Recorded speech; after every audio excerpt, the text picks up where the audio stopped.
Students class 10 এর ইতিহাস পরপর পড়ে দিচ্ছি। আজকে চ্যাপ্টার 6, এটা সাতটা প্রকাশনের বই থেকে চ্যাপ্টার 6, 20 শতকের ভারতের কৃষক, শ্রমিক ও বামপন্থী আন্দোলন বৈশিষ্ট্য পর্যালোচনা। এটা পুরো চ্যাপ্টারটাই পড়াবো, ভিডিওটা একটু বড় হবে, একটু দেখে নেবে।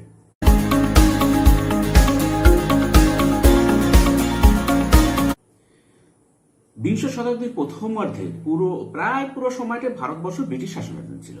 এই সময় ভারতীয়রা নানান ধরনের রাজনৈতিক কার্যকলাপে যুক্ত ছিলেন এবং এই যে বিংশ শতাব্দীর প্রথমার্ধে পুরোটাই যে ব্রিটিশ শাসনাধীন ছিল, আর ওই ব্রিটিশ শাসনাধীন থেকে মুক্ত হওয়ার জন্য ভারতীয়রা বিভিন্ন ধরনের রাজনৈতিক কার্যকলাপ শুরু করেছিল আর কি, এটাই বলতে চাচ্ছে। এদের মধ্যে দুটো প্রধান ধারাকে পৃথকভাবে চিনিয়ে নেওয়া যায়। একদিকে ছিলেন শিক্ষিত এবং প্রধানত মধ্যবিত্ত ভারতীয়, যাদের আন্দোলন পরিচিত হতো জাতীয় বা প্রাদেশিক স্তরের রাজনৈতিক ক্ষমতা লাভের জন্য। এই যে দুটো শ্রেণী ছিল, একজন শিক্ষিত মধ্যবিত্ত, যারা আন্দোলন করতো কিসের জন্য? জাতীয় বা প্রাদেশিক স্তরে, জাতীয় মানে পুরো ভারতবর্ষের, প্রাদেশিক বিভিন্ন প্রদেশ আর কি, সেখানে রাজনৈতিক ক্ষমতা লাভ করবে কিভাবে, সেইটা তাদের আন্দোলন ছিল। অন্যদিকে ছিলেন কৃষক বা শ্রমিকের মতো সাধারণ খেটে খাওয়া মানুষ, যাদের আন্দোলনগুলি গড়ে উঠেছিল নিজেদের দৈনন্দিন জীবনের দুঃখ দুর্দশাগুলির সঙ্গে মোকাবিলা করার তাগিদে। এই যে সাধারণ কৃষক, সাধারণ খেটে খাওয়া মানুষ, এর আন্দোলন কিন্তু কোনো রাজনৈতিক কারণে নয়, এদের আন্দোলন ছিল স্বতঃস্ফূর্ত, এদের আন্দোলন ছিল নিজেদের পেটের টানে, নিজেরা খেটে খায়, নিজেদের আন্দোলন, নিজেদের খেটে খাওয়া মানুষের, সাধারণ শ্রমিক কৃষকের আন্দোলন ছিল এগুলো। কিছু কিছু ক্ষেত্রে শিক্ষিত মানুষেরা সঠিক নেতৃত্ব দিয়ে নিজেদের রাজনৈতিক দাবির সঙ্গে খেটে খাওয়া মানুষদের অভাব অভিযোগগুলিকে যুক্ত করতে পেরেছিলেন। কিছু কিছু বিচক্ষণ নেতা ছিলেন যারা কৃষি খাওয়া, এই যে খেটে খাওয়া মানুষদের এদের সঠিক পথে পরিচালনা করতেন এবং সেজন্য তাদের রাজনৈতিক দাবি দেওয়া আন্দোলনের সঙ্গে এদের আন্দোলন মিশে গেছিল। সেই সমস্ত ক্ষেত্রে এক একটি অঞ্চল বা গোটা দেশ জুড়ে আন্দোলন গড়ে ওঠে। এই অধ্যায়ে আমরা আলোচনা করব এমন 4টি আন্দোলন নিয়ে যেখানে এই দুই রাজনৈতিক ধারার মিলনের সম্ভাবনা তৈরি হয়েছিল। মানে এই কিভাবে দুটো রাজনৈতিক ধারা, এই যে উচ্চবিত্ত মধ্যবিত্ত, তাদের রাজনৈতিক ক্ষমতা লাভের লড়াই আর সাধারণ খেটে খাওয়া সাধারণ শ্রমিক কৃষকের আন্দোলনের লড়াই, দুটো যেভাবে মিশে গিয়েছিল সেই সব আন্দোলন নিয়ে আজকের আলোচনা। বিংশ শতাব্দীর ভারতে ঔপনিবেশবাদ বিরোধী আন্দোলনে প্রধান নেতৃত্ব দিয়েছিলেন ভারতের জাতীয় কংগ্রেস। কিন্তু বিংশ শতাব্দীর দ্বিতীয় শতকের শেষ দিক থেকে বামপন্থীরা এই রাজনীতিতে প্রবলভাবে অংশগ্রহণ করেছিলেন। প্রথমে জাতীয় কংগ্রেস তো দিল, পরে কিন্তু বামপন্থীরাও কিন্তু আন্দোলনের সঙ্গে ব্যাপকভাবে ছড়িয়ে পড়েছিল, ব্যাপকভাবে জড়িয়ে পড়েছিল। বিশেষত এই খেটে খাওয়া মানুষদের সঙ্গে নিয়ে বামপন্থীদের আন্দোলনটা চলেছিল। কখনো কংগ্রেসের ভিতর থেকে, কখনো কংগ্রেসের বাইরে পৃথক দল গড়ে, কখনো কংগ্রেসের সহযোগিতা করে, কখনো কংগ্রেসের বিরোধিতা করে ভারতীয় বামপন্থীরা ঔপনিবেশ বিরোধী আন্দোলন চালিয়ে গিয়েছিলেন। এ বিষয়ে আমাদের আলোচ্য আর কি। 20 শতকে ভারতের কৃষক আন্দোলনের সঙ্গে জাতীয় কংগ্রেস ও বামপন্থী রাজনীতির সংযোগ। ভারতের জাতীয় কংগ্রেস তার প্রথম 20 বছরের কার্যকালে নানা সময় কৃষকদের দুরবস্থার কথা নানাভাবে তুলে ধরে, তবে এ সময় কৃষকদের নিজস্ব দাবি নিয়ে তারা কখনো বড় মাপের আন্দোলন গড়ে তোলেনি। বঙ্গভঙ্গ বিরোধী আন্দোলনের সময়ও জাতীয় স্বার্থের কথা বলে কৃষকদের আন্দোলনে সামিল করার চেষ্টা করা হয়েছে, যদিও তা বিশেষ সফল হয়নি। কংগ্রেসী রাজনীতিতে গান্ধীজি প্রথম জাতীয় আন্দোলনের সঙ্গে কৃষক আন্দোলনকে যুক্ত করেছেন। গান্ধীজির আসার আগে কংগ্রেস যেসব আন্দোলন করেছিল তাতে কিন্তু বিশেষভাবে কংগ্রেস সাফল্য অর্জন করতে পারেনি এইসব আন্দোলন, কিন্তু গান্ধীজি আসার পরে, গান্ধীজি জাতীয় কংগ্রেসের সঙ্গে যুক্ত হওয়ার পরে কৃষক আন্দোলনকে তিনি কিন্তু জাতীয় কংগ্রেসের আন্দোলনের সঙ্গে যুক্ত করেছিলেন। এরপর থেকে ভারতের স্বাধীনতা লাভের সময় পর্যন্ত কংগ্রেস পরিচালিত জাতীয় স্তরের আন্দোলনগুলিতে কৃষকদের স্বতঃস্ফূর্ত উপস্থিতি লক্ষ্য করা যায়। এই রাজনীতি যখনই গান্ধীজি আসেন তারপর থেকে কৃষকরা কিন্তু স্বতঃস্ফূর্ত হয়ে এই জাতীয় কংগ্রেসের আন্দোলনের সঙ্গে যুক্ত হয়। 1917 খ্রিস্টাব্দের পর ভারতীয় রাজনীতিতে বামপন্থীদের গুরুত্ব বৃদ্ধি পেলে ওয়ার্কার্স অ্যান্ড পেজেন্টস পার্টি অথবা সর্বভারতীয় কৃষক সভার মতো সংগঠনের প্রতিষ্ঠাতা হয়। এবার দেখো বঙ্গভঙ্গ বিরোধী আন্দোলন এবং কৃষক সমাজ। 1905 খ্রিস্টাব্দে ব্রিটিশ প্রশাসকের উদ্যোগে বাংলাকে প্রশাসনিক কারণে ভাগ করার উদ্যোগ নেওয়া হয়। প্রকৃতপক্ষে বাংলার উপনিবেশ বিরোধী আন্দোলনকে দুর্বল করার জন্য সিদ্ধান্ত নেওয়া হয়েছিল। নামেই বলেছিল যে প্রশাসনিক কাজের সুবিধার জন্য এত বড় বাংলাকে শাসন করা অসুবিধা, তাই ভাগ করা হচ্ছে। আসলে বাংলার সমস্ত আন্দোলনের কেন্দ্র হচ্ছে, আঁতুড়ঘর ছিল বাংলা। সেই বাংলাকে যদি দুর্বল করা যায় তাহলে কিন্তু ভারতের শাসন করা সহজ হতো। তখনকার সময় hot Bengal things to India things tomorrow ছিল, মানে ভারত আজকে পরে আগামী দিন পাবে আজকে বাংলা ভাবতো, মানে বাংলা ভাবার পরে পুরো ভারত ভাবতো, এমন ছিল তখন। এই কারণেই বাংলাকে যদি দুর্বল করা যায় ভারতবর্ষে শাসন করা খুব সহজ হবে, এইটা ব্রিটিশদের ধারণা হয়েছিল। এবং এই কারণেই 1905 খ্রিস্টাব্দের নামে বলেছিল প্রশাসনিক সুবিধার জন্য, আসলে বাংলাকে ভাগ করার জন্যই বঙ্গভঙ্গ। ব্রিটিশ সরকারকে বাংলা ভাগ করার সিদ্ধান্ত প্রত্যাহারে বাধ্য করার জন্য যে আন্দোলন গড়ে উঠেছিল, তাই বঙ্গভঙ্গ বিরোধী আন্দোলন। এই যে বঙ্গভঙ্গ করা হলো, এর পরে যে ব্রিটিশদের আন্দোলন এই মানে বিরুদ্ধে এমন ভাবে আন্দোলন করা হলো যে বঙ্গভঙ্গ প্রত্যাহার করার জন্য আন্দোলন। কিন্তু আন্দোলন ধারাসমূহ, এই আন্দোলনের প্রধানত 4টি ধারা ছিল। এক হচ্ছে প্রথাগত রাজনৈতিক আন্দোলন, 2 আত্মশক্তি বা গঠনমূলক স্বদেশী আন্দোলন, 3 বয়কট এবং গোপন সন্ত্রাসবাদী আন্দোলন। এর মধ্যে গঠনমূলক স্বদেশী আন্দোলন এবং বয়কটের সঙ্গে কৃষক তথা সাধারণ গ্রামবাসীদের বিশেষভাবে যুক্ত করা সম্ভব ছিল। বিভিন্ন সমিতি গঠনের মাধ্যমে সেই চেষ্টা করা হয়েছিল। বরিশালের স্বদেশ বান্ধব সমিতি বা ঢাকার অনুশীলন সমিতির মতো বহু সমিতি প্রধানত পূর্ববঙ্গে সক্রিয় হয়ে উঠেছিল। পূর্ববঙ্গে যে স্বদেশ বান্ধব সমিতি, অনুশীলন সমিতি, এরা সব সক্রিয় হয়ে উঠেছিল। এটা হচ্ছে গঠনমূলক আর কি, গঠনমূলকভাবে বিরোধিতা করা। আর সাথে ছিল বয়কট, আবার কিছু ছিল গোপন সন্ত্রাসবাদী আন্দোলন। মানে এইগুলো সব ছিল বঙ্গভঙ্গ বিরোধী আন্দোলন আর কি। এবার সীমাবদ্ধতা, গ্রামাঞ্চলে গঠনমূলক স্বদেশী বা বয়কট আন্দোলনে স্থায়িত্ব পায়নি। গ্রামাঞ্চলে অত বয়কট, সাধারণ মানুষ, খেটে খাওয়া মানুষ কি বয়কট করবে? তারা নিজেদের সাধারণ দৈনন্দিন জীবনের চাহিদা পূরণ করতেই পারে না, বিদেশি দ্রব্য বয়কটে তাদের আর কি যায় আসে। পুলিশি জুলুমের সামনে প্রায় বিনা প্রতিরোধেই আন্দোলন স্থগিত পড়ে। এর থেকে মনে হয় বাংলার কৃষকরা বঙ্গভঙ্গ বিরোধী আন্দোলনের সঙ্গে একাত্ম হতে পারেননি। অন্যভাবে বলা যায় বঙ্গভঙ্গ বিরোধী আন্দোলনের নেতারা কৃষক সমাজকে এই আন্দোলনের সঠিকভাবে উপলব্ধি করাতে পারেননি আর কি। এর কতগুলো কারণ ছিল। পূর্ববঙ্গে কৃষকদের বড় অংশ ছিলেন মুসলমান। ব্রিটিশ সরকারের প্রচারের জন্য এবং অন্যান্য কারণে তাদের ধারণা হয় যে বঙ্গভঙ্গ হলে তারা উপকৃত হবে না। তাছাড়া গ্রামাঞ্চলে এই আন্দোলনের নেতাদের অনেকে ছিলেন মাঝারি বা ছোট জমিদার। তারা কি সাধারণ কৃষকদের দুঃখ, দুর্দশা, অভাব, অভিযোগকে কোনো গুরুত্ব না দিয়ে কেবল ওপর থেকে নির্দেশ জারি করে বয়কট ও স্বদেশী আন্দোলনকে কার্যকর করতে চেয়েছিলেন। দেখো, ব্রিটিশরা তখন একটা মানে দ্বিজাতি তত্ত্ব এখানে প্রচার করে দিল যে যদি বঙ্গভঙ্গ হয় তাহলে মুসলমানদের সুবিধা হবে, কারণ পূর্ববঙ্গে বেশিরভাগ লোক ছিল মুসলমান। তাহলে পূর্ববঙ্গে যদি বঙ্গভঙ্গ হয়ে যায়, বাংলা আলাদা হয়ে যায়, তাহলে মুসলমানদের সুবিধা হবে। এই করে মুসলমানদের সরিয়ে দিল, ঠিক আছে। আর যারা আন্দোলনের নেতৃত্ব ছিল তারা ছিল মাঝারি, ছোট বড় জমিদার। আর জমিদাররা এমনি কৃষকদের অত্যাচার করেছে, তাদের কথা স্বদেশী বয়কট আন্দোলন তারা যা কার্যকর করতে চাইবে তা শুনবে কেন সাধারণ মানুষ? সাধারণ মানুষ সহযোগিতা করেনি। অহিংস, অসহযোগ এবং কৃষক আন্দোলন, বঙ্গভঙ্গ বিরোধী আন্দোলনের তুলনায় অসহযোগ আন্দোলনে কৃষকদের অংশগ্রহণ ছিল অনেক ব্যাপক ও স্বতঃস্ফূর্ত। বাংলা, বিহার এবং যুক্তপ্রদেশের অনেক জায়গাতে কৃষকরা পুলিশ চক্রী আক্রমণ করেন, কোথাও কোথাও আগুন লাগিয়ে দেন। এই আন্দোলনের সময় খাজনা বন্ধ করার ক্ষেত্রে গান্ধীজির স্পষ্ট আপত্তি ছিল, কিন্তু তা সত্ত্বেও বিভিন্ন অঞ্চলে কৃষকরা খাজনা দেওয়া বন্ধ করেন। দেশের বেশ কয়েকটি জায়গায় এই গুজব ছড়িয়ে পড়ে যে গান্ধী যুগ এসে গেছে, কর প্রদানের আর কোনো দরকার নেই। কৃষকদের কাছে এই ধরনের বক্তব্য খুবই জনপ্রিয় হয়েছিল। অসহযোগ আন্দোলন চলাকালীন কোন কোন অঞ্চলে গান্ধীজিকে অলৌকিক ক্ষমতা সম্পন্ন ধর্মীয় অবতার প্রতিপন্ন করে নানা গুজব ছড়িয়ে পড়েছিল। শহীদ আমিন বা পার্থ চট্টোপাধ্যায়ের মতো ঐতিহাসিকরা মনে করেন যে সমস্ত অঞ্চলে এই ধরনের গুজব ছড়িয়ে পড়েছিল সেই সব অঞ্চলে কৃষক আন্দোলন ব্যাপক আকার ধারণ করেছিল। যে গান্ধীজি আসার পরেই কংগ্রেসের রাজনীতি কিন্তু ব্যাপকভাবে অন্যরকম একটা জায়গায় চলে আসে এবং সাধারণ খেটে খাওয়া মানুষ, কৃষক সব গান্ধীজির আন্দোলনে সামিল হয়। তারা সব কি বলতে শুরু করেছে? গান্ধী এসে গেছে, গান্ধী যুগ এসে গেছে, আর ব্রিটিশদের কর দিতে হবে না, কোনো ট্যাক্স দেওয়ার দরকার নেই। আর গান্ধীজি আমাদের সমস্ত গান্ধীজি হচ্ছেন অলৌকিক ক্ষমতা সম্পন্ন, সমস্ত কিছু থেকে আমাদের রক্ষা করবেন গান্ধীজি, অতএব আর দরকার নেই ব্রিটিশদের কথা শোনা। এই যে মনোযোগ, এই আন্দোলনকে কৃষক আন্দোলনের মধ্যে একটা মঞ্চের মতো ছড়িয়ে পড়ে, সবাই কংগ্রেসের সঙ্গে গান্ধীজির সঙ্গে জড়িয়ে যায় আর কি।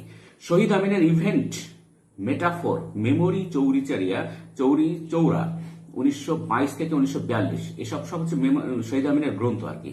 যদি বলা হয় শহীদ আমিনের একটা গ্রন্থ নাম বলবেন ইভেন্ট মেটাফোর মেমোরি চৌরি চৌরা 1922 থেকে 1942 গ্রন্থে এ বিষয়ে বিস্তৃত আলোচনা করা হয়েছে। এই সকল আন্দোলনের মধ্যে উল্লেখযোগ্য ছিল রাজস্থানের বিজলিয়ার কৃষক বিদ্রোহ এবং মালাবারের মোপলা বিদ্রোহ। তোমার যদি বলা হয় যে এই সময় দুটো কৃষক বিদ্রোহ উদাহরণ দাও, তাহলে বলবে রাজস্থানের বিজলিয়ার কৃষক বিদ্রোহ এবং মালাবারের মোপলা বিদ্রোহ। গান্ধীজির কৃষক আন্দোলন এবং গ্রাম উন্নয়নের আদর্শের প্রভাব লক্ষ লক্ষ কৃষক অসহযোগ আন্দোলনের প্রতি আকৃষ্ট হন। কংগ্রেসের স্বেচ্ছাসেবকরা গ্রাম অঞ্চলে তাদের সংগঠন মজবুত করে গড়ে তোলায় কৃষকদের মধ্যে আদর্শের প্রচার যথাযথভাবে সম্পন্ন হয়। কংগ্রেস বাংলায় প্রায় 866টি সালিসি আদালত স্থাপন করে। জনগণ সরকারি আদালত ত্যাগ করে সালিসি আদালতের বিরোধ নিষ্পত্তি করতে থাকে। খিলাফত আন্দোলনের প্রভাবে ঐক্যবদ্ধ হিন্দু মুসলিম কৃষকরা দলে দলে অসহযোগ আন্দোলনে যোগ দেন। যদিও ব্রিটিশরা চেয়েছিল মুসলিমরা আলাদা থাক, কিন্তু এই যে অসহযোগ আন্দোলনের ফলে কি হয়, ঐক্যবদ্ধ হয় হিন্দু আর মুসলিম, তারা সবাই দলে দলে অসহযোগ আন্দোলনে যোগ দেয়। দেখো উত্তরপ্রদেশের প্রতাপগড়, ফৈজাবাদ, ও রায়বেরেলিতে বাবা রামচন্দ্রের নেতৃত্বে কিষাণ আন্দোলন এবং খাজনা বন্ধ আন্দোলন শুরু হয়। উত্তরপ্রদেশে কিষাণদের বেদখলে, বেকারি প্রথা ও বেআইনি বাড়তি খাজনার বিরুদ্ধে অসন্তোষ ছিল। এ বিষয়ে কুর্মী সম্প্রদায়ের কিষাণরা ছিল বেশি নির্যাতিত। বাবা রামচন্দ্র তাই কুর্মী কিষাণ সভা গড়ে তোলেন। এই যে যদি প্রশ্ন আসে, কুর্মী কিষাণ সভা কে গড়ে তোলেন? বাবা রামচন্দ্র। পুলিশ বাবা রামচন্দ্রকে গ্রেপ্তার করলে অহিংসভাবে থানা ঘেরাও করা হয় এবং বাবা রামচন্দ্র মুক্তি পান। উত্তরপ্রদেশ কিষাণ সভা নরম প্রতিনিধি গ্রহণ করলে নেহেরু ও রামচন্দ্র সংঘবদ্ধভাবে অযোধ্যা কিষাণ সভা 1920 তৈরি করেন। কোন কোন স্থানে হাট বাজারও লুট হয়। পরে পুলিশ ও তালুকদাররা কিষাণ আন্দোলন দমন করে। ঐতিহাসিক জ্ঞানেন্দ্র পাণ্ডের মতে গান্ধীজি উত্তরপ্রদেশের জমিদার কিষাণদের বিরোধ পছন্দ করেননি। এক্ষেত্রে তিনি আপোষের উপর জোর দেন। বলেছেন যে বিরোধ করা দরকার নেই, আপোষের দুজন মিলে একটা আপোষ করাটাই ভালো আর কি। কোন কোন ঐতিহাসিকদের মতে এইভাবে কংগ্রেস উত্তরপ্রদেশের কিষাণ আন্দোলনের প্রতি বিশ্বাসঘাতকতা করে। মজিদ সিদ্দিকের মতে কিষাণদের মধ্যে রাজনৈতিক চেতনার অভাব ছিল। এর বিপরীতে কেউ কেউ বলেন যে গান্ধীজি শ্রেণী সংগ্রাম চাননি, স্বাধীনতা আন্দোলন চেয়েছিলেন, যাতে সকল শ্রেণীর লোক ঐক্যবদ্ধভাবে স্বরাজ আন্দোলনে যোগ দেয়, সেটাই তার লক্ষ্য ছিল। গান্ধীর কোনো শ্রেণী সংগ্রাম, কৃষক শ্রমিক আলাদা আছে, তারা আনন্দ করুন, এইসব শ্রেণী সংগ্রাম তিনি কিন্তু চাইনি। তিনি তো আসলে বামপন্থী ছিলেন না। তাহলে তিনি চেয়েছিলেন মানে স্বাধীনতা, ঐক্যবদ্ধভাবে স্বরাজ আন্দোলনে সবাই যেন যোগ দেয়, এটাই তিনি চেয়েছিলেন। এক্ষেত্রে জমিদার কিষাণ বিরোধ দেখা দিলে জাতীয় ঐক্য ভেঙে পড়তো, ইংরেজরা তাদের সুযোগ নিত। এই যে জমিদার আর কিষাণদের মধ্যে যে বিরোধ, এইটা যদি তাদের মধ্যে আলাদা হয়ে যায়, তাহলে তো তারা তো, জমিদাররা তো সে ভারতীয় আর কিষাণরাও ভারতীয়, তাহলে ভারতীয়দের মধ্যে একটা বিভেদ তৈরি হবে। এই যে শ্রেণী সংগ্রাম, এটা তিনি চাননি আর গান্ধীজি। তবে গান্ধীজি এও চেয়েছিলেন যে জমিদাররা কৃষকদের উপর শোষণের মাত্রা কিছুটা হ্রাস করেন। এই যে জমিদাররা কৃষকদের উপর যে শোষণ করেন, এইটা যেন একটু কমান আর কি জমিদাররা। এবার দেখো বাংলায় মেদিনীপুরের কৃষক আন্দোলনের নেতা বীরেন্দ্রনাথ শাসমল ছিলেন পেশায় ব্যারিস্টার ও এলিট শ্রেণীর লোক। এলিট মানে যারা উচ্চ শ্রেণী, লেখাপড়া জানে, পয়সা আছে, তারা হচ্ছে এলিট শ্রেণী আর কি। এই বীরেন্দ্রনাথ শাসমল ছিলেন পেশায় ব্যারিস্টার এবং এলিট শ্রেণীর লোক। কিন্তু তিনি এলিটিজম ত্যাগ করে কিষাণ আন্দোলনে যোগ দেন। তিনি তার এই যে এলিট মানে কি, খুব উঁচু বংশোদ্ভূত, পয়সা করি আছে, এই সমস্ত কিছু ছেড়ে দিয়ে তিনি সাধারণ মানুষ কৃষকদের সঙ্গে আন্দোলনে যোগ দেন। কাঠির নিকুঞ্জ বিহারী মাইতি তমলুকে শ্রীনাথ চন্দ্র দাস ছিলেন তার সহকারী। সরকার মেদিনীপুরে ইউনিয়ন বোর্ড স্থাপন করে তার ব্যয় নির্বাহের জন্য চৌকিদারের কর 50% বৃদ্ধি করলে বীরেন্দ্রনাথের নেতৃত্বে ইউনিয়ন বোর্ড ও চৌকিদারি কর বয়কট করা হয়। কোন কোন ঐতিহাসিক এরকম মত পোষণ করেন যে বীরেন্দ্রনাথ ছিলেন মাহিষ্য সম্প্রদায়ভুক্ত এবং মেদিনীপুরের বেশিরভাগ মানুষ ছিলেন এই মাহিষ্য সম্প্রদায়। জাতিগত ঐক্যের জন্যই সরকারের দমন নীতি সত্ত্বেও তারা আন্দোলনে অটল থাকে। বীরেন্দ্রনাথের আন্দোলন সফল হয়, তবে জাতপাতের ভিত্তিতে গড়ে ওঠা ঐক্যই আন্দোলনটি সফল হওয়ার কারণ। এই ব্যাখ্যা সর্বাংশে সত্য নয়, কারণ মেদিনীপুরের সকলের মাহিষ্য ছিলেন না। বীরেন্দ্রনাথ ছিলেন স্থানীয় নেতা, মেদিনীপুরে তার জন্ম, অতএব তার স্থানীয় প্রভাবের জন্যই সকলে তাকে মান্য করতেন। সে সময় মেদিনীপুরের রাজনৈতিক চেতনা কোনো অংশে কম ছিল না। মেদিনীপুর ছাড়া বীরভূম ও মামলাতেও ইউনিয়ন বোর্ড বয়কট করা হয়। রাজশাহী জেলার মুসলিম কৃষকরা খিলাফত আন্দোলনের প্রভাবে ইংরেজদের বিরুদ্ধে প্রতিরোধ গড়ে তোলেন। এরপর রাজস্থানে কৃষক আন্দোলন পরিলক্ষিত হয়েছিল। বিজয় সিং পথিক এবং মানিকলাল বর্মার নেতৃত্বে বিজলিয়ার কৃষক বিদ্রোহ 1920 থেকে 21 খ্রিস্টাব্দ করেছিলেন। রাজনারায়ণ ব্যাসের উদ্যোগে মারোয়ারের কৃষকগণ কর বন্ধ আন্দোলন একজোটে হন।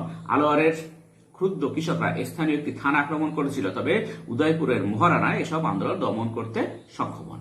এবার বিহার অসহযোগ আন্দোলনের সময় বিহারের ভাগলপুর, দ্বারভাঙ্গা, মুঙ্গের প্রভৃতি অঞ্চলের কৃষকরা বিদ্রোহ 1919 থেকে 20 খ্রিস্টাব্দ করেছিলেন। দ্রব্যমূল্য বৃদ্ধি, বলপূর্বক কর আদায় ইত্যাদি কারণে এই আন্দোলন করেছিলেন। প্রাথমিকভাবে শান্তিপূর্ণ এই আন্দোলনগুলি পরবর্তী সময় বিদ্রোহে পরিণত হয়েছিল। সব জায়গায় সব আন্দোলনের কিন্তু একটাই কারণ হচ্ছে এই কর বৃদ্ধি আর কর আদায় নিয়েই যত গণ্ডগোল।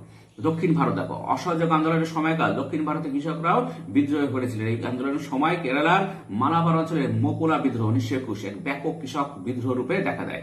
এই বিদ্রোহটা ছিল জমিদারদের অন্যায় শোষণের প্রতিবাদ স্বরূপ, তবে বিদ্রোহটি হিংসার রূপ ধারণ করলে অসহযোগ আন্দোলন থেকে বিচ্ছিন্ন হয়ে পড়ে। শেষ পর্যন্ত এই বিদ্রোহটি ব্যর্থ হয়। অন্ধ্রপ্রদেশে আল্লুরি সীতারাম রাজুর নেতৃত্বে আদিবাসী আর রামপা উপজাতি কৃষকরা মহাজানি শোষণের বিরুদ্ধে বিদ্রোহ 1922 থেকে 24 করেছিলেন।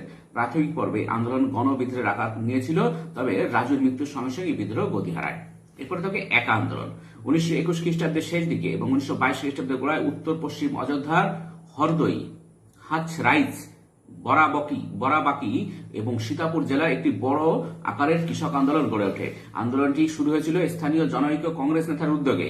এই আন্দোলনের কৃষকদের অন্যতম প্রধান দাবি ছিল যে তারা শস্য খাজনা হিসেবে প্রদান করছেন, তবে তার মূল্য, নগদ মূল্য খাজনা প্রদানের আগে ধার্য করে সেই অনুযায়ী খাজনা দেবেন। এ সময় শস্যের দাম বৃদ্ধি পাচ্ছিল বলে উৎপাদিত শস্যের পরিমাণকে নগদ মূল্যে বদলে নিলে তাদের করের পরিমাণ কিছুটা কমতে পারতো। তারা একটাই দাবি যে এই শস্য আমরা দিতে পারবো না, শস্য দেবো না, নগদ মূল্যে দেবো। তখন আসলে শস্যের দাম বাড়ছিল, তাহলে যদি শস্যের দাম বাড়ে তাহলে সেই শস্য বেশি দামে বিক্রি করে টাকা নিয়ে তারা টাকায় মিটালে কম দামে, তাদের কম দামে খাজনা মিটবে আর কি, তাদের কম খাজনা দিতে হবে, কিন্তু শস্য দিলে তাদের খাজনা বেশি দেওয়া হয়ে যাবে। এই নিয়ে তাদের দাবি ছিল। কিছুদিনের মধ্যে মাদারি পাশি নামে কৃষক নেতার হাতে আন্দোলনের রাশ চলে যায়। এক বা ঐক্যবদ্ধ হয়ে আন্দোলনে অংশ নেওয়ার জন্য আন্দোলনকারীরা নানান মন্ত্র পড়তেন এবং প্রতিজ্ঞা করতে বলতেন এটি একা আন্দোলন নামে পরিচিত। আসলে এই আন্দোলনটি একা আন্দোলন হয়েছিল কেন? এক মানে ঐক্যবদ্ধ হয়ে আন্দোলনে অংশগ্রহণ করার জন্য এই নাম হয়েছিল একা আন্দোলন। শেষ পর্যন্ত মাদারি পাশিকে গ্রেপ্তার করা হয় 1922 খ্রিস্টাব্দে জুন মাস নাগাদ এই আন্দোলন স্থগিত হয়েছে। এবার যদি তোমাদের প্রশ্ন আসে একা আন্দোলনের একজন নেতার নাম বলে, একা আন্দোলনের একজন নেতা হচ্ছেন মাদারি পাশি। বিপিন চন্দ্রের মতে একা আন্দোলন করবে কংগ্রেস নেতৃত্বে নিয়ন্ত্রণ মুক্ত নিজস্ব পথে চলায় কংগ্রেস এই আন্দোলন থেকে পৃথক হয়ে যায়। মাদারি পাশি ও অনুন্নত শ্রেণীর কৃষক নেতারা এই আন্দোলনকে তাদের নিজস্ব পথে পরিচালিত করেন। আন্দোলন ক্রমশ হিংসাত্মক পথে পরিচালিত হয়ে থাকে। কুমায়ুন অঞ্চলের সংরক্ষিত অরণ্য জ্বালিয়ে দেওয়া হয়, জমিদার ও তালুকদারদের ঘরবাড়ি লুণ্ঠিত হয়। হবসবম একে বলেছিলেন সামাজিক দস্যুতা বা সোশ্যাল ব্যান্ডিটি।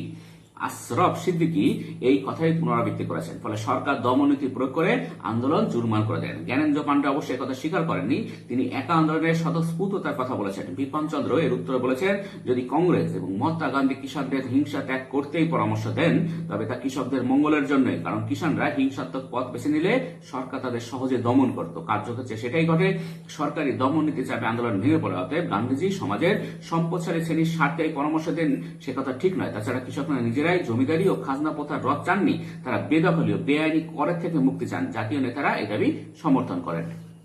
এরপরে বারদৌলি আন্দোলন, বারদৌলি আর সত্যাগ্রহ আর কি, অসহযোগ আন্দোলন এবং আইন অমান্য আন্দোলনের মধ্যবর্তী সময় গুজরাটের বারদৌলিতে কংগ্রেস নেতৃত্বে একটি কৃষক আন্দোলন গড়ে ওঠে। এটি ছিল রাওয়াতারি অঞ্চল, অর্থাৎ সরকার এই অঞ্চলের রাজস্ব সরাসরি রাওত বা কৃষকদের কাছ থেকে আদায় করত। 1927 খ্রিস্টাব্দে নাগাদ এই অঞ্চলের রাজস্ব 22% বাড়ানো হয়। যদি এখানকার কৃষকদের প্রধান উৎপাদিত দ্রব্য তুলোর দাম তখন ক্রমশ কম ছিল। এর পাশাপাশি উজলি পরাজ বা উচ্চ বর্ণের বিত্তবান মানুষ, কালী পরাজ বা কালো মানুষদের অত্যাচার, বারদৌলির সচ্ছল পাটিদার কৃষকদের একটি নিজস্ব সংগঠন ছিল। সংগঠনের নেতারা যোগাযোগ করলেন কংগ্রেস নেতা সর্দার বল্লভভাই প্যাটেলের সঙ্গে। কংগ্রেস নেতৃবৃন্দের সমর্থন নিয়ে বারদৌলিতে শুরু হয় গান্ধীবাদী সত্যাগ্রহ আন্দোলন। কৃষকদের কাছে অসহযোগ আদর্শের প্রচারকারীদের মধ্যে ছিলেন কল্যাণজি মেহতা, কুনবেরজি মেহতা, ছাড়াও ছিলেন স্থানীয় নেতা দয়ালজি দেশাই। সরকারকে কোনো কর না দেওয়ার সিদ্ধান্ত কংগ্রেস অনুমোদন করে। পাটিদার কৃষকরা বিভিন্ন জায়গা থেকে আন্দোলনের সমর্থন পেয়েছিলেন। আহমেদাবাদের শ্রমিকরা আন্দোলনকারীদের জন্য 1 আনা করে চাঁদা তুলে 1300 টাকা পাঠিয়েছিলেন। ভারতীয় ব্যবসায়ী সমিতির পক্ষ থেকে কৃষকদের সমস্যা সমাধানের জন্য উদ্যোগ নেওয়া হয়। সবচেয়ে বড় কথা হলো কালীপরাজ নামে যে দাস শ্রমিকরা পাটিদার কৃষকদের অধীনে চাষবাস করত, তারাও আন্দোলনে সামিল হন। বারদৌলির কৃষকরা দৃঢ়তার সঙ্গে আন্দোলন পরিচালনা করলে হিংসার পথ গ্রহণ করেনি। গান্ধীজি কালীপরাজ নাম পরিবর্তন করে রাখেন রানী পরাজ বা অরণ্যবাসী। শেষ পর্যন্ত 1929 খ্রিস্টাব্দের জুলাই মাসে সরকার তখনকার মতো খাজনা না বাড়ানোর সিদ্ধান্ত নিলে এই আন্দোলন অবসান হয়। তখন সরকার মেনে নেয় যে তখনকার মতো যে খাজনা বাড়াবো না, তখন আন্দোলন আর থাকলোই না। এই সত্যাগ্রহে হিন্দু মুসলিম ঐক্য পরিলক্ষিত হয়েছিল। মিঠুবিন পেটিট, মণিবেন প্যাটেল, সর্দার বল্লভভাই প্যাটেলের কন্যা ছিলেন মণিবেন প্যাটেল। সব প্রমুখ সম্ভ্রান্ত পরিবারের মহিলাদের ডাকে সাড়া দিয়ে সাধারণ মহিলারা এতে অংশ নিয়েছিলেন। এছাড়া আহমেদাবাদ বস্ত্র কারখানা ও বোম্বাইয়ের সুতা কলের শ্রমিকরা কৃষকদের জন্য এগিয়ে এসেছিলেন। ফলে কমিউনিস্টদের বিরোধিতার আশঙ্কাতে মূলত সরকার বারদৌলি কৃষকদের প্রতি আপোষমূলক নীতি গ্রহণ করে। এবার দেখো আইন অমান্য আন্দোলন ও ভারতীয় কৃষক। অসহযোগ আন্দোলনের সঙ্গে তুলনা করলে দেখা যায় আইন অমান্য আন্দোলনের সময় শ্রমিক আন্দোলনের সংখ্যা ও তীব্রতার তুলনায় কম ছিল, কিন্তু কৃষক আন্দোলন সে অবক পূরণ করতে অনেক বেশি সফল হয়। আইন অমান্য আন্দোলনের প্রথম পর্যায়ে দেখা যায় যে সমস্ত অঞ্চলে কংগ্রেসের সংগঠনের প্রভাব বেশি ছিল সেই অঞ্চলগুলোতে হিংসাত্মক আন্দোলনের তুলনায় কম হয়েছে। কিন্তু আইন অমান্য আন্দোলনের প্রথম দিকেই কংগ্রেসের নেতৃত্বে স্থানীয়দের গ্রেপ্তার করা হয়। তখন আন্দোলন চালানোর দায়িত্ব এসে পড়ে স্থানীয় নেতাদের হাতে।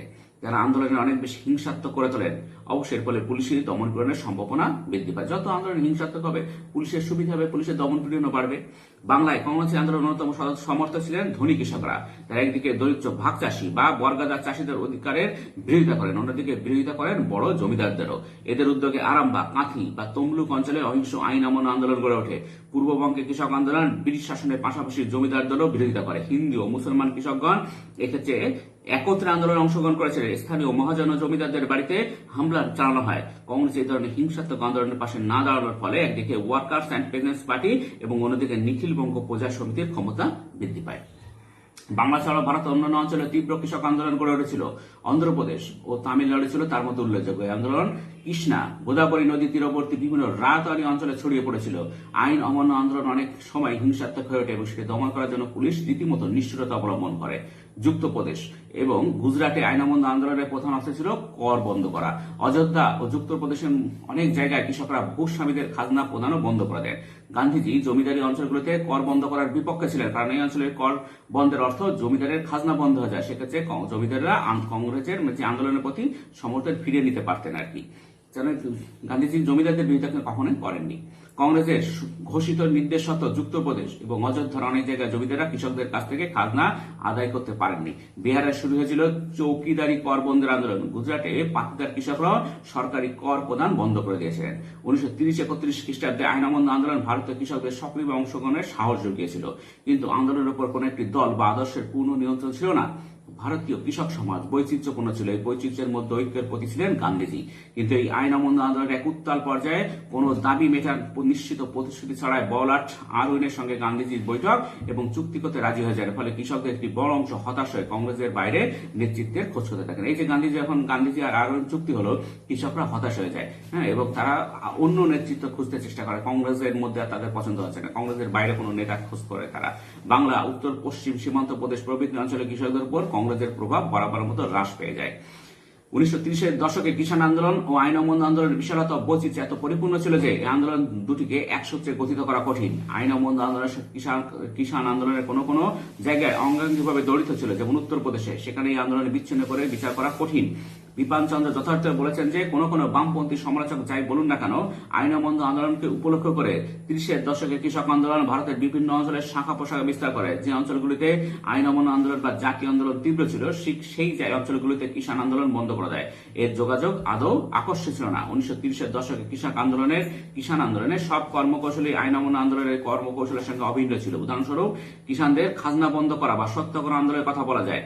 30-এর দশকে কিষাণ আন্দোলনে কংগ্রেস সমাজতন্ত্রীরা সক্রিয়ভাবে অংশগ্রহণ করেন, কিন্তু কংগ্রেস সমাজতন্ত্রীদের মধ্যে আন্দোলনের চূড়ান্ত লক্ষ্য নিয়ে মত পার্থক্য ছিল।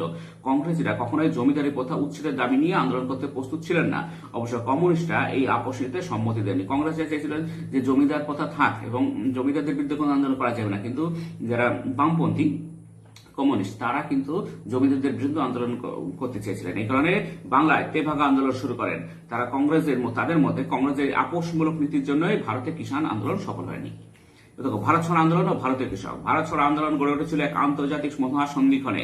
দ্বিতীয় বিশ্বযুদ্ধে তখন ব্রিটেনে যথেষ্ট বিপদগ্রস্ত, কিন্তু ব্রিটেনকে বিপদের বলে জার্মানি বা জাপানের জয় ভারতের জাতীয় কংগ্রেস বা কমিউনিস্ট পার্টি কেউ চাননি। জার্মানি সোভিয়েত ইউনিয়নের আক্রমণ করার পর কমিউনিস্ট দল সরাসরি ব্রিটেনের বিরুদ্ধে যুদ্ধ প্রচেষ্টায় সহায়তা করে, কিন্তু কংগ্রেস মনে করেছিল ব্রিটেনকে ভারত ছাড়া করার বাধ্য করে এক সুবর্ণ সুযোগ। কংগ্রেস নেতৃত্বের পক্ষ থেকে 1942 খ্রিস্টাব্দে 4 আগস্ট ভারত ছাড়ো আন্দোলনে ডাক দেওয়া হলে দেশ জুড়ে ব্রিটিশ বিরোধী আন্দোলন শুরু হয়। অসহযোগ আইন অমান্য আন্দোলনের সময়কার কৃষক আন্দোলনের সঙ্গে ভারত ছাড়ো আন্দোলনে যুক্ত কৃষক আন্দোলনের একটি বড় তফাৎ রয়েছে। আগের দুটি ক্ষেত্রে যেমন কৃষক আন্দোলন পরিচালিত হয়েছে ব্রিটিশ শাসনের বিরুদ্ধে, তেমনি কৃষকদের রোষের লক্ষ্য ছিল স্থানীয় মহাজন ও জমিদাররা। কিন্তু ভারত ছাড়ো আন্দোলনের সময় দেখা গেল কৃষক আন্দোলনের প্রধান লক্ষ্য প্রধানত সরকার ও সরকারি সম্পত্তি। দেশীয় জমিদাররা গোপনে সরকারকে সাহায্য না করলেও তাদের উপর হামলা চালানো হয়নি। এছাড়া মহাজনদের বাড়ি আক্রমণ করে ঋণের কাগজপত্র পুড়িয়ে দেওয়ার ঘটনাও আগের আন্দোলনগুলির তুলনায় কম ছিল। সামগ্রিক পরিস্থিতির কথা মনে রেখে বলা যায়, ভারত ছাড়ো আন্দোলনে কৃষকরা কেবল নিজেদের দৈনন্দিন সমস্যার সমাধানের জন্য আন্দোলন করেননি, তারা লড়েছিলেন ইংরেজদের ভারত ছাড়তে বাধ্য করার জন্য। ভারত ছাড়ো আন্দোলনকে অন্য আন্দোলনের সঙ্গে এখানে পার্থক্য আর কি। ভারত ছাড়ো আন্দোলন তারা কিন্তু নিজেদের সংকীর্ণ স্বার্থ ত্যাগ করে, সবাই নিজের সংকীর্ণ স্বার্থ ত্যাগ করে শুধুমাত্র ব্রিটিশদের ভারত থেকে ছাড়ো, মানে ব্রিটিশদের বিরুদ্ধে আন্দোলনটা করেছিল যে ব্রিটিশরা ভারত ছেড়ে চলে যায়, ভারতের স্বাধীনতা লাভ হয় আর কি। বাংলায় মেদিনীপুর এবং মহারাষ্ট্রের সাতারা অঞ্চলের ব্রিটিশ শাসনকে অগ্রাহ্য করে পাল্টা বিপ্লবী সরকার গড়ে ওঠে। ভারত ছাড়ো আন্দোলন ঘোষণার সঙ্গে সঙ্গে কংগ্রেসের বড় নেতাদের গ্রেপ্তার করা হয়। তখন এই আন্দোলনে চালিয়েছিলেন পরবর্তী স্তরের তরুণ নেতারা। গুজরাটের রেল লাইন উপড়ে ফেলা বা সরকারি নথিপত্র নষ্ট করার মতো ধ্বংসাত্মক কাজে কৃষকরা উৎসাহের সঙ্গে অংশ নিয়েছিলেন। বিহার ও কিষাণ সভার নেতৃত্বে স্থানীয় কৃষক সম্প্রদায় চরম আন্দোলন গড়ে তোলে। তীব্র এবং ভয়াবহ দমন পীড়নের মাধ্যমে ব্রিটিশ সরকার আন্দোলনের দমনের চেষ্টা করলে প্রকাশ্যে গণ আন্দোলন স্থগিত হয়, কিন্তু শুরু হয় গোপন ধ্বংসাত্মক আন্দোলন। ব্রিটিশ সরকারের পক্ষে যে আর বেশি দিন ভারত শাসন সম্ভব হবে না, এই আন্দোলনের সময় থেকে যা স্পষ্ট হয়ে যায়। ব্রিটিশ বুঝতে পারে যে আর বেশি দিন ভারতকে শাসন করা যাবে না। 20 শতকের ভারতে শ্রমিক আন্দোলনের সঙ্গে জাতীয় কংগ্রেস ও বামপন্থী রাজনীতির সংযোগ। ভারতে দেশীয় বিদেশি মালিকানায় বিভিন্ন কলকারখানা স্থাপিত হলে এবং চা বাগানগুলি গড়ে উঠলে কারখানা ও চা বাগানে বহু শ্রমিক নিযুক্ত হন। এইসব শ্রমিকদের অবস্থা খুবই খারাপ ছিল। 1892 খ্রিস্টাব্দে একজন প্রাপ্তবয়স্ক পুরুষ শ্রমিক মাসে 12 টাকা, স্ত্রী শ্রমিক মাসে 9 টাকা এবং শিশু শ্রমিক মাসে 5 টাকা বেতন পেতেন। বুকাননের মতে প্রায় 30 বছর ধরে একই বেতন চালু ছিল, 30 বছর ধরে এই বেতন আর কি। অথচ কাজের সময় বেড়ে প্রতিদিন 14 ঘন্টা দাঁড়ায়। এছাড়া নারী ও শিশু শ্রমিকদের উপর ভীষণ নির্যাতন চলত। এবার তার জন্য হলো শ্রমিক আন্দোলনের সূচনা। শ্রমিকদের দুরবস্থা প্রতিকারের জন্য আন্দোলন শুরু হয়। এই আন্দোলন কয়েকটি পর্যায়ে ভাগ করা, যেমন 1850 থেকে 1900 খ্রিস্টাব্দে ছিল শ্রমিক আন্দোলনের সূচনাকাল। এই সময় কিছু সমাজসেবী এবং শ্রমিক দরদী মানুষ শ্রমিকদের সংগঠন তৈরি করে তাদের দুরবস্থা প্রতিকারের চেষ্টা করেন। কলকাতায় ব্রাহ্ম সমাজ 1848 খ্রিস্টাব্দে ওয়ার্কিং ম্যানস মিশন প্রতিষ্ঠা করে। ব্রাহ্ম নেতা শশীপদ ব্যানার্জি কলকাতায় বরানগরে পাটকল শ্রমিকদের জন্য নৈশ বিদ্যালয় ও ব্যাংক স্থাপন করেছিলেন। তিনি ভারত শ্রমজীবী নামে একটি পত্রিকাও প্রকাশ করেন। অপর এক ব্রাহ্ম নেতা প্রতাপ চন্দ্র মজুমদার শ্রমিকদের জন্য 8টি নৈশ বিদ্যালয় স্থাপন করেন। বোম্বাইয়ের নারায়ণজি মেঘাজি লোখান্ডে ছিলেন সমাজ সংস্কারক জ্যোতিবাবুলের সহকারী। লোখান্ডের সহায়তায় জ্যোতিবাবুলের সর্বপ্রথম শ্রমিকদের নিয়ে বোম্বাই মিল হ্যান্ডস অ্যাসোসিয়েশন 1890 প্রতিষ্ঠা করেন এবং দীনবন্ধু নামে শ্রমিকদের জন্য একটি পত্রিকা প্রকাশ করেন। তিনি বাস্তবিক অর্থে সর্বপ্রথম শ্রমিকদের সংগঠিত করার চেষ্টা করেন। তিনি শ্রমিকদের সভা ডেকে শ্রমিকদের স্বার্থে স্মারকলিপি রচনা করে 1892 খ্রিস্টাব্দে রয়্যাল কমিশন অফ লেবার এর কাছে পাঠান। 1895 খ্রিস্টাব্দে বোম্বাইয়ে সি মেন্স ক্লাব প্রতিষ্ঠা করেন। 1897 খ্রিস্টাব্দে রেল শ্রমিকদের ইউনিয়ন গঠিত হয়। একই বছরে মুম্বাইয়ের শ্রমিকরা মাসিক মাইনের বদলে দৈনিক মজুরির দাবিতে ধর্মঘট শুরু করেন। এই সময় মাদ্রাজে বিভিন্ন কারখানাতে ধর্মঘট হয়। এই ধর্মঘটগুলি ইতস্তত বিকৃত হল। কাজের সময় হ্রাস করা ও মজুরি বৃদ্ধি করা ছিল এই ধর্মঘটের সাধারণ লক্ষ্য। এর ফলে 1891 খ্রিস্টাব্দে ফ্যাক্টরি আইন পাশ হয়। তোমাদের যদি প্রশ্ন হয় যে ফ্যাক্টরি আইন কবে পাশ হয়, 1891 খ্রিস্টাব্দে। এই আইনে শিশু শ্রমিকদের জন্য কাজের সময় 7 ঘন্টা, নারী শ্রমিকদের 11 ঘন্টা, সপ্তাহে একদিন ছুটির ব্যবস্থা করা হয়। এই আইনে পুরুষদের জন্য কোনো আলাদা ব্যবস্থা ছিল না। এবার দেখো বঙ্গভঙ্গ বিরোধী আন্দোলন ও ভারতীয় শ্রমিক। 1901 থেকে 1914 খ্রিস্টাব্দে ছিল ভারতের শ্রমিক আন্দোলনের দ্বিতীয় পর্যায়। তোমাদের যদি প্রশ্ন আসে শ্রমিক আন্দোলনের প্রথম পর্যায়, শ্রমিক আন্দোলনের প্রথম পর্যায় ছিল 1850 থেকে 1900, আর 1900 এই যে 1850 থেকে 1900 শুরু হয়, এরপরে দ্বিতীয় পর্যায় হচ্ছে 1901 থেকে 1914, এটা ছিল দ্বিতীয় পর্যায়। এই পর্যায়ে ট্রেড ইউনিয়ন আন্দোলন গঠনের চেষ্টা করার লক্ষ্য করা যায় আর কি। 1905 খ্রিস্টাব্দে স্বদেশী আন্দোলনের সময় শ্রমিকরা আন্দোলনের আবর্ত থেকে দূরে থাকেন। 1905 খ্রিস্টাব্দে 16 অক্টোবর বঙ্গভঙ্গ কার্যকরের দিন সারা বাংলায় ধর্মঘট হয়। এবার বঙ্গভঙ্গ কবে কার্যকর হয়, যদি সেই দিনটা তোমাদের প্রশ্ন আসে বঙ্গভঙ্গ কবে কার্যকর করা হয়, 1905 খ্রিস্টাব্দে 16 অক্টোবর বঙ্গভঙ্গ কার্যকর করা হয়। হাওড়ার বান কোম্পানি 12,000 শ্রমিক এই ধর্মঘটে যোগ দিয়েছিলেন। অশ্বিনী কুমার ব্যানার্জি, প্রভাত কুসুম রায়চৌধুরী প্রমুখের নেতৃত্বে তারা শ্বেতাঙ্গ মালিকদের কারখানায় ধর্মঘট করেন। বান কোম্পানি কারখানা থেকে এই সময় প্রাপ্ত 247 জন করণিক নতুন কাজকর্ম সংক্রান্ত আইনের প্রতিবাদে কাজ ছেড়ে বেরিয়ে আসেন। আসানসোল ও জামালপুর রেল কারখানায় ধর্মঘট হয়। 1905 খ্রিস্টাব্দে ভারত সরকারের কলকাতার ছাপাখানার ধর্মঘটে শ্রমিকরা রবিবার অন্যান্য ছুটির দিনে কাজের জন্য বাড়তি বেতন, ওভারটাইম ভাতা প্রভৃতি দাবি করেন। পরে সরকার ধর্মঘটী শ্রমিকদের কাছে কিছু দাবি দামা মেনে নেন আর কি, কিছু দাবি। 1906 খ্রিস্টাব্দে বজবাজার ক্লাইভ জুট মিলে 1000 শ্রমিক ধর্মঘটে যোগ দেন। ওই সময় চটকল শ্রমিকদের একটি ইউনিয়ন স্থাপিত হয়। 1906 খ্রিস্টাব্দে ইস্ট ইন্ডিয়া রেলওয়ে শ্রমিকরা রেল মেলস ইউনিয়ন প্রতিষ্ঠা করে উন্নত বেতন ও বাসস্থানের দাবিতে ধর্মঘট করেন। ব্রিটিশ সরকার প্রচন্ড পুলিশি সন্ত্রাস প্রয়োগ করে ধর্মঘট ভেঙে দেন। মুম্বাইয়ে বাল গঙ্গাধর তিলক শ্রমিক আন্দোলনের উপর গভীর প্রভাব বিস্তার করেন। 1908 খ্রিস্টাব্দে তাকে গ্রেপ্তার করা হলে শ্রমিক ধর্মঘট করেন এবং সাধারণ মানুষ হরতাল পালন করে। তিলকের 6 বছরের জেল হয়। 1911 খ্রিস্টাব্দে দ্বিতীয় ফ্যাক্টরি আইন চালু হলে বস্ত্র কারখানা শ্রমিকদের দৈনিক 12 ঘন্টা কাজের সময় নির্দিষ্ট হয়ে মালিকরা তা মানতে অস্বীকার করে। এবার তো অহিংস অসহযোগ আন্দোলন ও ভারতীয় শ্রমিক। প্রথম বিশ্বযুদ্ধের পর ভারতের শ্রমিক শ্রেণী সংঘবদ্ধ হয়েছিল, কারণ বিশ্বযুদ্ধ পরবর্তী সময়ে তীব্র অর্থনৈতিক সংকটে ভারতের শ্রমিক শ্রেণী বিক্ষুব্ধ হয়ে ওঠে। 1920 খ্রিস্টাব্দে গান্ধীজির ডাকে সাড়া দিয়ে শ্রমিকরা আন্দোলনে ঝাঁপিয়ে পড়েন। এ সময় কানপুর, হায়দ্রাবাদ, কলকাতা, মুম্বাই, সোলাপুর প্রভৃতি স্থানে শ্রমিক ধর্মঘট শুরু হয়। 1920 খ্রিস্টাব্দে কেবল বাংলাতে 110টি শ্রমিক ধর্মঘট হয়েছিল। 1921 খ্রিস্টাব্দ শ্রমিক আন্দোলন অব্যাহত থাকে। এই সময় অসমের চা বাগিচার শ্রমিকরাও ধর্মঘটে সামিল হন। এছাড়া পাটনা, রানীগঞ্জ, ঝরিয়ার কয়লা শিল্পে শ্রমিকরাও ধর্মঘট করেছিলেন। কংগ্রেসের নেতারাও সঙ্গে যুক্ত হন। ধর্মঘট ডাকার জন্য ব্রিটিশ সরকার তীব্র দমন নীতি চালিয়েও শ্রমিকদের মনোবল ভাঙতে ব্যর্থ হয়। আলোচ্য সময়ে শ্রমিক ইউনিয়নের সংখ্যা ক্রমশ বৃদ্ধি পেয়েছিল। 1922 খ্রিস্টাব্দের মধ্যে বাংলা প্রায় 75টি শ্রমিক ইউনিয়ন গড়ে ওঠে। তবে বামপন্থী রাজনীতির প্রসার ও বামপন্থী নেতৃবর্গের উদ্যোগ এক্ষেত্রে গুরুত্বপূর্ণ ছিল। এস.এ.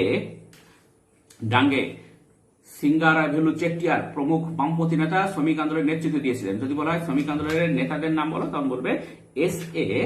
ডাঙ্গে, সিঙ্গারাভেলু চেট্টিয়ার। 1920 খ্রিস্টাব্দে প্রতিষ্ঠিত হয়েছিল Nikhil Bharat trade union congress AITUC এবং প্রথম সভাপতি হন লালা রাজপথ রায়। এবার যদি প্রশ্ন আসে AITUC কবে প্রতিষ্ঠা হয়, 1920 খ্রিস্টাব্দে প্রতিষ্ঠিত হয়েছিল নিখিল ভারত ট্রেড ইউনিয়ন কংগ্রেস বা AITUC এবং এর প্রথম সভাপতি হন লালা লাজপত রায়। 1921 খ্রিস্টাব্দে নভেম্বর মাসে ইংল্যান্ডে যুবরাজ ভারতে আসার প্রতিবাদে জাতীয় কংগ্রেস দেশব্যাপী ধর্মঘটে ডাক দেয়। শ্রমিকরা এতে অংশগ্রহণ করেন। শ্রমিকরা তাদের উপর শোষণ ও বঞ্চনার অবসানের আশায় অসহযোগ আন্দোলন যোগদান করেছিলেন। তবে 1922 খ্রিস্টাব্দে আন্দোলন প্রত্যাহারের পরে এর গতি মন্থর হয়ে আসে।